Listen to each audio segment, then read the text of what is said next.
Hi friends, నా పేరు Pavan. Welcome to my reviews తెలుగులో. వీడియో చూసే ముందు దయచేసి నా సైడ్ నుంచి ఒకటే చిన్న రిక్వెస్ట్, లైక్ చేసి చూడండి. ఎక్కువ మందికి రికమెండేషన్ వెళ్ళడానికి అవకాశం ఉంది.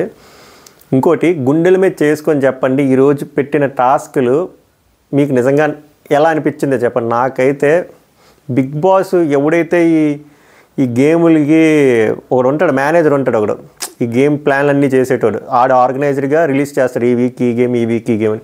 ఈ వీక్ ఈ గేమ్ అని పెట్టినోడిని మాత్రం మామూలుగా ఉండదు. అసలు నోట్లో నుంచి బూతులు వస్తున్నాయి. అసలు ఇలాంటి గేమ్లా పెడతారు. ఇవేనా పిక్నిక్కి వచ్చారా, వీళ్ళు ఏమైనా వెకేషన్కి వచ్చారా, స్టార్ మా పరివార్ గేమ్లా, లేకపోతే ఈటీవీలో ఏవో పెడతారు కదా గేమ్లు. దానికంటే దారుణంగా ఉంది. 15 సెకండ్లో స్విమ్మింగ్ పూల్లో దూకడం అదో టాస్క్ ఏంటి స్వామి. ఇంకొన్ని రోజులు అయితే వీళ్ళు ఎలా పెడతారంటే 10 సెకండ్లు వెళ్ళి బాత్రూమ్ ఫ్లష్ నొక్కేయండి, ఫస్ట్ ఎవడు ఫ్లష్ కొడతాడో వాడు విన్నర్. 10 సెకండ్లు ఫస్ట్ వెళ్ళి గోడ మీదకి వెళ్ళి ఒంగండి. ఇలాగే ఉన్నారు కాసేపు అయితే. ఇలాంటి టాస్క్లే పెట్టేటట్టు ఉన్నారు. వరస్ట్ టాస్క్లు. సర్లే, వీళ్ళేం మనం బాగు చేయలేం, కానీ 3 టాస్క్లు అయితే పెట్టారు. First task cash prize 25,000. మీకు బ్యాక్ స్టోరీ చిన్న చెప్తా. వీళ్ళు డబ్బులు సంపాదించుకోవాలి. లాస్ట్ టైం 3 లక్షలు వచ్చింది కదా, ఈసారి డబ్బులు సంపాదించుకోవాలి. దానికి టాస్క్లు ఇస్తారు. టాస్క్ ఒక ప్రైజ్ మనీ ఉంటుంది. ఏ క్లాన్ విన్ అవుతుందో ఆ క్లాన్కి ఆ పైసలు వెళ్ళిపోతాయి. లాస్ట్లో ఎవరికైతే ఎక్కువ పైసలు ఉంటే వాళ్ళు విన్నర్ అని చెప్తాడు అనుకుంటా. సో ఫస్ట్ టాస్క్ చెప్పే కదా, 15 నిమిషాలు వెళ్ళి పూల్లో దూకేయాలంట. ఏందో విష్ణుప్రియ దూకేసింది, 25,000 వచ్చాయి. సెకండ్ టాస్క్ రోప్ టాస్క్, అది 50,000. అది నిఖిల్ గెలిచాడు. సో నిఖిల్ క్లాన్కి 50,000 వచ్చాయి. మూడో టాస్క్ ఏటో ఈ టాస్క్ మళ్ళీ స్పెల్లింగ్లు రాయడం. బిగ్ బాస్ పేరు చెప్తాడు, స్పెల్లింగ్ రాయాలి, కరెక్టా కాదండి. ఇది పస తీసేస్తున్నారు. ఇది మణికంఠ గెలిచాడు, దీనికి 70,000. సో టోటల్ 1,20,000 మణికంఠ నిఖిల్ క్లాన్కి. అండ్ నైనికాల క్లాన్కి 25,000. యష్మి గౌడ క్లాన్కి రూపాయి కూడా రాలే. రేపు కూడా టాస్క్లు కంటిన్యూ అవుతుంది అనుకోండి. చెప్పా కదా, ఇలా బజర్ అవుతుంది, వెళ్ళి ఫాస్ట్కి వెళ్ళి బాత్రూమ్కి వెళ్ళి ఫ్లష్ నొక్కడమే. బజర్ అవుతుంది, ఫాస్ట్కి వెళ్ళి గ్యాస్ పై సిమ్లో పెట్టడము, లేకపోతే గ్యాస్ పై ఆపేయడము. ఇలాగే ఉంటాయి. మరి ఇంకేం ఉంటాయి, అంతకుమించి ఎక్స్పెక్ట్ చేయలేం. సో ఇది బ్యాక్ స్టోరీ. సో ఈ బ్యాక్ స్టోరీ ఎందుకు చెప్తున్నానంటే, ఇదంతా అయిపోయిన తర్వాత పెద్ద ఏం లేదు, డిస్కషన్లు అట్లు వేసుకున్నారు, తినుకున్నారు. ఎవడు గ్రాసరీలు వాళ్ళకి ఉన్నాయి కదా, వాళ్ళు తినుకున్నారు. మన వాళ్ళు రాగి జావ తాగేసి పడుకోలేదు. వీళ్ళిద్దరితో ఉంది డిస్కషన్, సారీ. సో అందరూ పడుకునిపోయారు. ఆడపుల్లి గారు కూడా పడుకునిపోయారు. నేను ఆడపులే అంటున్నానని చెప్పి వాళ్ళ ఫ్యాన్స్ ఫీల్ అవ్వకండి. మీ కంటెస్టెంటే ఆమె ఇచ్చుకున్నారు టైటిల్ ఆడపులని. అది రెస్పెక్ట్ చేస్తూ అంటున్నాను, అంతకుమించి చేయలేదు. ప్రేరణ ఏమో ఆర్జే శేఖర్ భాషకి చెప్తుంది అన్నమాట, మేము ఇంకా ఏమీ విన్ అవ్వలేదు శేఖర్ గారు, మాది 0, 1 రూపాయి కూడా రాలేదు. నెక్స్ట్ టాస్క్ ఎలా అయినా విన్ అవ్వాలి. బట్ నెక్స్ట్ టాస్క్ ఒకవేళ ఇచ్చినా మ్యాక్స్ 1 lakh ఇస్తారు. ఒకవేళ అది విన్ అయినా కూడా మేము టాప్లో ఉండము, ఎందుకంటే నిఖిల్ అది 1,20,000 కదా, 50 + 70. బట్ ఎలా అయినా విన్ అవ్వాలి అంటే విన్ అవుదాం ఏదో ఇలా మాట్లాడుకొని పడుకునిపోయారు. అంతే, జస్ట్ ఇదే జరిగింది, ఇంకేం జరగలేదు. మిగిలినంతా నార్మల్ సొల్లు డిస్కషన్లు. అది వేస్ట్, మీ టైం వేస్ట్ చేయదలుచుకోలే. సో ఇక్కడ మెయిన్ డిస్కషన్ ఏమైందంటే చాలాసేపు ఉంటుంది, ఒక 5 నిమిషాలు ఉంటుంది. మణికంఠ నిఖిల్ డిస్కషన్. యాక్చువల్గా మణికంఠ అలా ఫీల్ అవ్వడంలో తప్పు లేదు, ఎందుకంటే మార్నింగ్ టు నైట్ ఎవరైతే లైవ్ చూసారో వాళ్ళకి అర్థమవుతుంది. మెయిన్ ఎపిసోడ్ చూసిన వాళ్ళు కూడా కొంచెం అర్థమవుతుంది. బట్ లైవ్ చూసిన వాళ్ళకి మణికంఠ బాధ ఏంటో అర్థమవుతుంది. ఫస్ట్ మణికంఠ నిఖిల్ని ఏమన్నాడో చెప్తా చూడండి. మణికంఠ ఏమంటాడంటే, మార్నింగు నువ్వు నాకు చాలా సేఫ్ గేమ్ ఆడినట్టు అనిపించిందిరా అని చెప్తాడు. దానికి నిఖిల్ యాజ్ ఎక్స్పెక్టెడ్ ఫీల్ అవుతాడు. ఫీల్ అయ్యి ఏమంటాడంటే, అలా ఏం లేదురా, ఒక ఎమోషనల్ కొట్టి నేను ఆడలేకపోతున్నాను. ఇప్పుడు రోప్ గేమ్ చూడు, ఆడేనా, విన్ అయ్యానా, అలా ఉంటుంది. విన్ అవ్వాలి, విన్ అయ్యాను. బట్ నేను ఇక్కడ కామెడీ ఏం చెప్తాడంటే, కామెడీయో నిజమో తెలియదు కానీ, అది ఎందుకు విన్ అయ్యానో తెలుసా, నా మైండ్లో నువ్వు ఉన్నావురా, అందుకు నేను అలాగ కసిగా ఆడాను, పులిలా ఆడాను. ఇలాంటి టాస్క్లు ఇస్తే పులిలా వెళ్తా, ఆడుతా, గెలుస్తా. బట్ నేనైతే నీకోసం ఆడాను, నా క్లాన్లో ఒకడు ఉన్నాడో ఆడికి నా మీద ఆ రెస్పాన్సిబిలిటీ ఉంది, అందుకని చెప్పి నేను అది మైండ్లో పెట్టుకొని ఆడాను. బట్ ఇలా ఎమోషనల్ రిలేటెడ్ అయితే అవతల వాళ్ళని ఎమోషనల్ తొక్కేసి నేను ఆడలేనురా అని చెప్తాడు. ఇది గుర్తుంచుకున్న పాయింట్. ఆడితే గట్టిగా ఆడతాను, పులిలా ఆడాలి, నిన్ను మైండ్లో పెట్టుకొని ఆడాను. అండ్ ఇంకోటి ఏం చెప్తారంటే, మనం ఎక్కడ విన్ అయ్యామో తెలుసారా, పక్క టీం వాళ్ళు సపోర్ట్ చేశారు చూసావా, అక్కడే మనం విన్ అయ్యామని నిఖిల్ చెప్తాడు. దానికి మణికంఠ ఏమంటాడంటే, వాళ్ళు నీ పైన ప్రేమ మీద కన్నా పృథ్వీ పైన కోపంతో సపోర్ట్ చేశారు, నాకైతే అలా అనిపించింది. అప్పుడు నిఖిల్ అంటాడు, వాడు మంచోడేరా, బట్ ఆడికి విన్ అయినప్పుడు ఒక అహంకారం వస్తుంది, అదే ప్రాబ్లం. అప్పుడు మణికంఠ అంటాడు, అదంతా ఓకేరా, ఆ పృథ్వీ ఒక్కడే బలవంతుడు అన్నట్టు మాట్లాడతారు, అందరికీ అంత స్ట్రెంత్ ఉండాలని లేదు కదా అని చెప్పి అంటాడు. తర్వాత నిఖిల్ ఇప్పుడు ఈ పాయింట్ చెప్తాడు అన్నమాట, అసలు పాయింట్. అసలు నిఖిల్ లో అవ్వడానికి కారణం ఏంటి, వన్ ఆఫ్ ద రీజన్స్ ఆయన ఈరోజు చెప్తాడు. విందాం చూడండి. నేనే చెప్పాలి, నేను చెప్తా, మీరు వినండి. సో నిఖిల్ ఏమంటాడంటే, నేను ఇప్పుడు చూడరా, నేను బేబక్కి చాలా మోటివేట్ చేశాను అండ్ చాలా ఎమోషనల్గా ఆమె కనెక్ట్ అయింది, నేను కూడా మంచిగా చెప్పేవాడిని, మంచి వాల్యూ ఇచ్చాను. బట్ స్టిల్ ఏమైంది, ఆమె వెళ్ళిపోయే ముందు నా మీద ట్యాగ్ వేసి రోడ్ మీద పెట్టేసి వెళ్ళిపోయింది, ఎలిమినేట్ అయిపోయినప్పుడు స్టేజ్ మీద. నేను చాలా బాధపడ్డాను, చాలా ఫీల్ అయ్యాను, ఎవరికి చెప్పుకోలేదు. అది అక్కడి నుంచి నాకు మైండ్లో అదే రన్ అవుతుంది, ఇప్పుడు కూడా ఉంది. అక్క సోనియా మ్యాటరు అసలు ఏం చేసింది తెలుసా, అక్క సోనియా మ్యాటరు నాకంటే ముందు వేరే వాళ్ళతో డిస్కస్ చేసిందిరా, నాకు ఎలా ఉంటుంది, నాకు బాధగా అనిపించదా. ఇక్కడ చిన్న మళ్ళీ కాంట్రాడిక్టరీ స్టేట్మెంట్లో ఉంటుంది. అండ్ అక్కకి చెప్పా, ఆ తర్వాత అక్క వచ్చి నాకు వచ్చినప్పుడు నేను చెప్పా, 1-on-1 ఇలాంటివి ఇద్దరి మధ్యలో జరిగినప్పుడు మీరు 1-on-1 మాట్లాడాలి కదా, నేను డీల్ చేయలేనని చెప్పి. దీని గురించి మాట్లాడదాం చూడండి. ఇక్కడ ముందు ఏమన్నాడు, అక్క సోనియా మ్యాటర్ నాకంటే ముందు వేరే వాళ్ళతో వచ్చి మాట్లాడింది, అక్కడ ఫీల్ అయ్యాను. అంటే నీ దగ్గరికి వచ్చి మాట్లాడుంటే నువ్వు హ్యాపీ ఫీల్ అయ్యి నెక్స్ట్ ఏం చేద్దావు, సార్ట్అవుట్ చేయాలి కదా. బట్ నీ దగ్గరికి వచ్చిన తర్వాత మళ్ళీ ఏం చెప్తున్నాడంటే నిఖిల్, అలాంటి 1-on-1 డీల్ చేయాలి, నేను అలాంటిలో నేను ఇన్వాల్వ్ అవ్వకూడదు కదని. అసలు బేసిక్ పాయింట్ ఇంకా ఇప్పటికీ అర్థం కావట్లేదు నిఖిల్. బేబక్క సోనియా మ్యాటర్లో ఆమె పడట్లేదని చెప్పి నీ దగ్గరికి ఎందుకు వచ్చింది అంటే, ఆమె సోనియా వాళ్ళిద్దరూ కలిసి మీ క్లాన్లో మెంబరు, ఆ క్లాన్కి చీఫ్ నువ్వు కాబట్టి నీ దగ్గరికి వచ్చి అడిగింది. ఒకవేళ అసలు ఈ క్లాన్ కాన్సెప్ట్ లేదు, అందరూ ఇండివిజువల్ అయితే ఆమె అసలు నిన్ను వచ్చి అడిగేదే కాదు కదా. ఆమె వెళ్ళి సోనియాతో సార్ట్అవుట్ చేసుకుందని, లేకపోతే మాట్లాడకుండా ఉందని ఏదో చేదును. బట్ అవి రావడానికి కారణం ఆ క్లాన్లో హార్మనీ మిస్ అవుతుంది, ఆమెతో నాకు పడట్లేదు, ఏదైనా సార్ట్అవుట్ చెయ్యి, లేకపోతే నన్నైనా పంపించి లేకపోతే ఆమెనైనా పంపించి ఏదో ఒకటి చెయ్యి అని చెప్పడం కోసం ఆమె వచ్చింది. బట్ ఇప్పుడు కూడా నిఖిల్కి ఆ విషయం అర్థం కావట్లేదు. ఇంకా దాన్ని మనం ఏం చేయలేం. మనీ అంటాడు, అదే నిఖిల్ నాకు అర్థమైంది, అదే నీకు నేనే కాదు అందరూ అనుకుంటారు నీకు మంచి ఆర్గ్యుమెంట్ స్కిల్స్ ఉంటాయని, బట్ ఇప్పుడు చాలా డౌన్ అయిపోయావు అని చెప్తాడు. నిఖిల్ అంటాడు, అక్క వెళ్ళే ముందు నువ్వు స్ట్రాంగ్ గుడ్ లీడర్ అని అన్నదా, బట్ ఎలిమినేషన్ అయినప్పుడు స్టేజ్ మీద చూసావా ఎన్ని మాటలు అన్నదో అని చెప్తాడు. మణికంఠ అంటాడు, అరే ఏదైనా నీ మనసులో ఉంటే ఎలారా తెలుస్తుంది, అది నువ్వు నాకు చెప్తేనే కదా తెలుస్తుంది, నాకు అర్థమవుతుంది అంటే. నిఖిల్ అంటాడు, అదేరా నేను చెప్పక ముందే నువ్వు నన్ను సేఫ్ అన్నావు, సీక్రెట్ గేమ్ ఆడుతున్నా అన్నావు, నా పక్కన ఉన్న నీకే నా గురించి అర్థం కాకపోతే వేరే వాళ్ళకి ఎలా అర్థమవుతుంది, అలాగే అర్థమవుతుంది.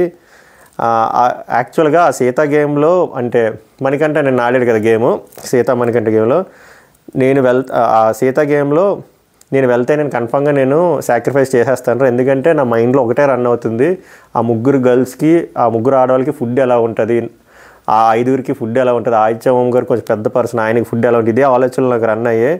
నువ్వు అప్పుడు వచ్చి వెళ్తానన్నప్పుడు నువ్వు నామినేషన్ రీజన్ చెప్పావు కదా, అప్పుడు నేను కూడా నా నామినేషన్ రీజన్ ఎందుకు చెప్పానంటే నాకు నీ మీద డౌట్ రాకూడదు, నీకు నా మీద డౌట్ రాకూడదని అలా చెప్పాను. తర్వాత ఎప్పుడైతే మనము ఫిక్స్ అయ్యి నువ్వు వెళ్తా అన్నావో అందుకే నేను వెంటనే నేనేం అబ్జెక్ట్ చేయలేదు.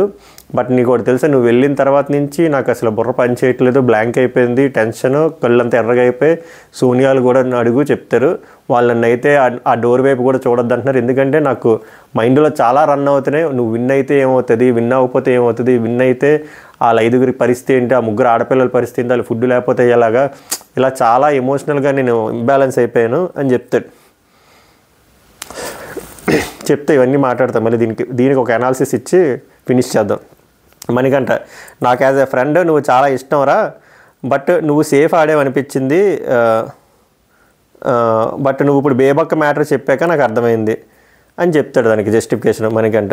నిఖిల్, అరే ఇక్కడ ప్రాబ్లం ఏమవుతుందండి, హౌస్లో ఏడిస్తే సింపతి అంటున్నారా, ఏడకపోతే యారగెంట్ అంటున్నారు, ఏం చేయమంటావు చెప్పు, నా వల్ల కావట్లేదు, ఈ ఎమోషన్ అనే గేమ్లో నేను ఇలానే ఉంటాను, నేను బయట కూడా ఎంతే. ఇప్పుడు ఇందాక కూడా యష్మి చూడు చాలా యారగెంట్ అనలేదు కానీ ఏదో పదం వాడాడు, సరిగ్గా మాట్లాడలేదు, కరెక్ట్గా మాట్లాడలేదు. యాక్చువల్గా యష్మికి వీళ్ళు ఏం చెప్తాడంటే లైవ్లో నిఖిల్, ఫిజికల్గా వెళ్తే అక్కడ అందరికీ డబ్బలు తగడాల ఛాన్స్ ఉంది ఆ డోర్ దగ్గర నుంచి బయటికి వెళ్ళినప్పుడు, సో ఫిజికల్గా వెళ్ళకుండా ఒక అండర్స్టాండింగ్లో వెళ్దామంటే యష్మి అప్పుడు కొంచెం తిట్టదు కానీ చెప్తుంది, నువ్వు ఎందుకు ప్రతిదీ ఎమోషనల్గా ఫీల్ అయిపోతున్నావు అని చెప్పి అందరికీ రబ్ చేస్తావు, టాస్క్ లాగా ఆడాలి అని చెప్పి అంటుంది. నువ్వు గేమ్ ఆడవు, వేరే వాళ్ళు గేమ్ ఆడనివ్వవు, ఇది కరెక్ట్ కదా అని అంటే దానికి నిఖిల్ అట్టయ్యాడంట. నిఖిల్ అట్ట ఏమంటాడంటే, అరే నాకు అక్కడ నా కన్సర్న్ వాళ్ళకి డబ్బులు ఎక్కడ తగులుతాయనే నా కన్సర్న్, అంతకుమించి ఏమీ లేదు. 50 lakhs ఇంపార్టెంట్, వాళ్ళ సేఫ్టీ ఇంపార్టెంట్ చెప్తాడు. అప్పుడు మణికంఠ అంటాడు ప్రతి సీజన్లోని ఇది ఆడేవే కదరా, అలా ఎందుకు ఉంటాయని చెప్పి. సో ఇది డిస్కషను, ఇది అయిపోయింది, గుడ్ నైట్ అని చెప్పి పడుకుని పేరు. ఇందులో మీకు ఏం అర్థమైంది చెప్పండి? నిఖిల్ ఏం మాట్లాడుతున్నాడో నిఖిల్కి అర్థం కావట్లేదు. నిఖిల్కి చాలా చాలా కాంట్రడిక్టరీ స్టేట్మెంట్ నిఖిల్ ఇచ్చుకున్నాడు. మళ్ళీ దాన్ని సేఫ్ గేమ్ అనాలంటే అనేటట్టు కూడా లేదు. బట్ నాకు అర్థమైంది ఏంటో చెప్తా, ఇంతకుముందు వీడియోలో చెప్పా, మళ్ళీ ఇప్పుడు కూడా క్లియర్గా చెప్తాను. ఇప్పుడు మణికంఠ ఏం చెప్పాడు అసలు మార్నింగ్ నుంచి చూసిన వాళ్ళకి అర్థమవుతుంది. మణికంఠ ఒక 10-15 సార్లు అడుగుతాడు పాపం ఏంది నిఖిల్ని, నాకు హెల్ప్ చేయరా, మన ఇద్దరం టీం కదా, మనం ఏదో ఒకటి చేస్తేనే కదా మనకు ఫుడ్ వస్తుంది, మనం ఏంటి దొంగతనం చేద్దంటే నేను దొంగతనం చేయనురా, నేను నీకు హెల్ప్ చేయలేను, నా వల్ల కాదు, నేను గేమ్ అలా ఆడలేను అని, కావాలంటే నువ్వు చెయ్యు, నేను నిన్నేమన్నా అని చెప్తాడు. అక్కడ యాజ్ ఏ క్లాన్ హెడ్గా ఫెయిల్ అయిపోయాడు. అది మనకంటే నచ్చలేదు.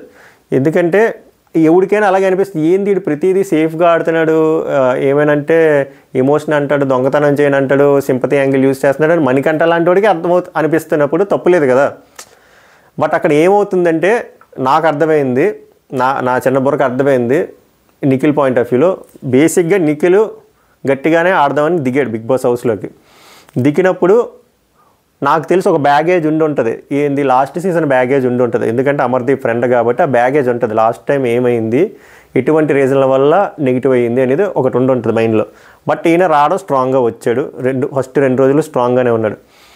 ఎప్పుడైతే ఆ ట్యాగ్ సోనియా ఆకులో వేసిందో దాని తర్వాత కంప్లీట్గా డల్ అయిపోయాడు. ఎందుకు డల్ అయిపోయాడు అంటే లాస్ట్ టైం అదే ట్యాగ్ పడి వాళ్ళు నెగిటివ్ వచ్చింది కాబట్టి సోనియాకులో అదే పాయింట్ పట్టుకొని రావడం వల్ల మళ్ళీ నేను కూడా ఎక్కడ అలాగా నెగిటివ్ అయిపోతాను, నేను కూడా గ్రూప్ గేమ్ ఆడుతున్నాను, ఫ్రెండ్స్తో కలిసి ఆడుతున్నాను, బయట మాట్లాడి వచ్చాను అని ఆడియన్స్కి అర్థమై నన్ను ఏమనుకుంటారో, నా రెప్యుటేషన్ ఏమవుతుందో, నన్ను తప్పుగా అనుకుంటారో ఏమో అని చెప్పి లో అయిపోయి మనోడే స్వయంగా వెళ్ళి సోనియా ఆకుల గారితో ఫ్రెండ్షిప్ చేయడం ట్రై చేసి ఫ్రెండ్షిప్ చేసుకొని ఇంకా పాతాళలోకంకి దిగిపోయి గేమ్ మొత్తం నాశనం చేసుకొని ఇప్పుడు ఈ స్టేజ్లో ఉన్నాడు అనిపించింది. దీంతోపాటు మనోడికి దెబ్బ మీద దెబ్బ తగిలినట్టు ఆల్రెడీ అక్కడ సోనియా ఆకుల దగ్గర మనోడు డిస్టర్బ్ అయ్యి గేమ్ని వదిలేసి సాఫ్ట్గా వెళ్దాం అనే దగ్గరికి వెళ్ళాడు. సాఫ్ట్గా వెళ్దాం అనే టైంలో అలా తెలియకుండా ఎవరికి సోనియా ఆకుల దగ్గర కనెక్ట్ అయిపోయిన తర్వాత సోనియా ఆకులను ఏం అనలేకపోతున్నాడు, ఆమెను ఏం డిఫెండ్ చేయలేకపోతున్నాడు, ఆమెను ఏమైనా గట్టిగా స్టేట్మెంట్ పాస్ చేయలేకపోతున్నాడు, ఆమె ఏమైనా రాంగ్ చేస్తున్నాడు. ఈ ప్రక్రియలో తను ఒక క్లాన్కి చీఫ్ అనే విషయం మర్చిపోయాడు. ఒక చీఫ్ ఎలా ఉండాలి, ఆ రెస్పాన్సిబిలిటీస్ ఏంటి, రోల్స్ ఏంటి, ఆ క్లాన్ మెంబర్స్ తాలూకు ప్రాబ్లమ్స్ ఏంటి, ఆ రిజాల్వింగ్ స్కిల్స్ ఏంటి అన్నీ మర్చిపోయి బేబక్క విషయంలో కూడా చాలా తప్పు చేశాడు. బేబక్క క్లాన్లో ఇష్యూ ఉన్నప్పుడు చేసింది కూడా ఇగ్నోర్ చేయడం వల్ల బేబక్క ఖాళీ. ఎప్పుడైతే స్టేజ్ మీద అలా మాట్లాడిందో నిఖిల్ గురించి అంత బ్యాడ్గా, నిఖిల్ ఇంకా డౌన్ అయిపోయాడు. బేసిక్గా నిఖిల్ మెంటాలిటీ నాకు అనిపించింది ఏంటంటే ఎవడైనా గట్టిగా ఏమైనా అంటే అది హార్ట్కి తీసుకోలేకపోతున్నాడు, తీసుకోలేకపోగా చాలా డల్ అయిపోతున్నాడు. ఫస్ట్ సోనియా ఆకుల విషయంలో డల్ అయిపోయాడు. దాని తర్వాత స్టేజ్ మీద అంత పెద్ద షోలో నాగార్జున ముందు ఆమె అలా స్టేట్మెంట్లు పాస్ చేసరికి ఆ దెబ్బ మీద దెబ్బ తగిలినట్టు ఇంకా డల్ అయిపోతున్నాడు. దాని తర్వాత ఈ టాస్క్లు కూడా ఎలాంటి టాస్క్లు ఉన్నాయంటే అయితే మంచిగా ఉండాలి, లేదా కరెక్ట్గా గేమ్ స్ట్రాటజీస్ యూజ్ చేసి ఆడుకోవాలి. ఇక్కడ ఫుడ్ రిలేటెడ్ వచ్చింది, గిన్నెలు తోమడాలు రిలేటెడ్ వచ్చాయి. సో ఇక్కడ కూడా ఒకవేళ టాస్క్లా ఆడదాము, దొంగతనం చేసి ఆడదాము, ఇలా ఆడదాం అంటే మళ్ళీ ఎక్కడ జనాల మధ్యలో నెగిటివిటీ అయిపోతుంది, నెగిటివిటీ వచ్చేస్తుంది అని చెప్పి అటు వెళ్దామా అని చెప్పి సతమతం అయిపోయి చివరికి ఇటు కాకుండా పోతున్నాడేమో అని నాకు అనిపించింది. నాకైతే అలా అనిపించింది. మీకేమనిపించింది చెప్పండి. ఇప్పుడు మణికంఠ డిస్కషన్లో కూడా ఏదో చెప్పాడు, బట్ ఫుల్ ఫ్లెడ్జ్డ్గా నాకు ఆ డాట్స్ కనెక్ట్ అవ్వలే. ఆయన ఒక అయోమయం స్థితిలో ఉన్నాడు. దానికి రీజన్ ఆయనే, ఎందుకంటే ఆయన ఆ బ్యాగేజ్ పెట్టుకున్నాడు. ఆ బ్యాగేజ్ ఆయన ఎప్పుడైతే క్లియర్ చేసుకుంటాడో అప్పుడే ముందుకు వెళ్తాడు అనిపిస్తుంది. నేను మళ్ళీ నిఖిల్ భజన్ కొట్టాను అనుకోకండి, ఇక్కడ జరిగింది ఇదే. అండ్ నిఖిల్ కూడా స్ట్రాంగ్ కంటెస్టెంట్ అయ్యుండి ఈ టైప్ ఆఫ్ పర్ఫార్మెన్స్ ఎక్స్పెక్ట్ చేయాలి. యష్మి గౌడ కూడా లైవ్లో అదే చెప్తుంది, రే నువ్వు ఏంద్రా ఇలా ఆడుతున్నావు, నువ్వు ఎంత స్ట్రాంగ్ పర్సన్వి, నీ మీద ఎంత హోప్స్ పెట్టుకున్నారు బయట నీ ఫ్యాన్స్ కానీ నీ ఫ్యామిలీ మెంబర్స్ కానీ, ఎందుకు నువ్వు గేమ్లా తీసుకోవట్లేదు, అస్సలు నువ్వు ఇలా ఉండక నువ్వు బయటికి రా, నువ్వు ఆ ఎమోషనల్ బాండ్ ఆ బబుల్ నుంచి బయటికి రా, ఆడు గట్టిగా అని చెప్తుంది. అయినా కూడా మనోడు ఇంకా ఏం పిక్ అవ్వట్లేదు. బట్ యాజ్ ఆఫ్ నౌ అయితే ఇది జరిగింది డిస్కషన్, మణికంఠ వర్సెస్ నిఖిల్. అది సార్ట్ అవుట్ చేశారు. మణికంఠ ఇప్పుడు కొంచెం హ్యాపీ ఫీల్ అయ్యాడు, ఇద్దరు పడుకుని పోయారు. మళ్ళీ రేపు లైవ్ అప్డేట్స్ లైవ్ రివ్యూస్తో మళ్ళీ కలుద్దాం. కంటెంట్ కానీ నచ్చితే లైక్ చేసి కామెంట్ చేయండి, సబ్స్క్రైబ్ చేసుకొని నోటిఫికేషన్ ఆల్ పెట్టుకుంటే బిగ్ బాస్ రివ్యూస్ అన్నీ ఇలాగ ఆనెస్ట్ అన్బయాస్డ్ ఫిల్టర్లెస్గా డైలీ వస్తాయి. మళ్ళీ నెక్స్ట్ వీడియోలో కలుద్దాం. Until then take care, bye bye.